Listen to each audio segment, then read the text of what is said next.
ஒரு அரசன் நம்புற மாரி பொய் சொன்னா 1000 பொற்காசுகள் தரப்படும் என அறிவித்தான். நாட்டின் பல பகுதியிலிருந்து பலர் வந்து பல பொய்களை சொன்னார்கள்.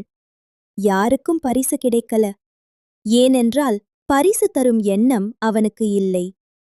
ஒரு நாள் கிழிந்த உடையுடன் ஒரு ஏழை அங்கே வந்தார். போட்டியில் கலந்து கொள்ள அனுமதி கேட்டார். அரசன் அரை மனதுடன் சம்மதித்தான். அரசரே, உங்களுக்கு என்னை ஞாபகம் இருக்கா? நீங்க என்கிட்ட 1000 பொற்காசுகள் வாங்கியிருந்தீங்க.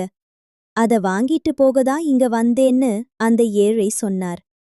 அதை கேட்ட அரசனுக்கு கடும் கோபம் வந்துவிட்டது. என்னது?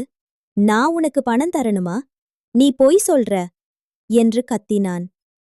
உடனே அந்த ஏழை, அரசரே, நான் சொன்னது பொய்ன்னு நீங்களே ஒத்துக்கிட்டீங்க. அதனால எனக்கு 1000 பொற்காசுகள தாங்கன்னு கேட்டார்.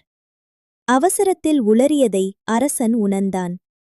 இல்லை இல்லை, நீ பொய் சொல்லவில்லை என்று சொன்னான். சரி அரசரே, அப்படின்னா என்கிட்ட வாங்கின 1000 பொற்காசுகள திருப்பி தாங்கன்னு ஏழை கேட்டார். அரசனுக்கு என்ன சொல்வதே என்று தெரியவில்லை. வேறு வழியின்றி அந்த ஏழையை வெற்றியாளராக அறிவித்தான்.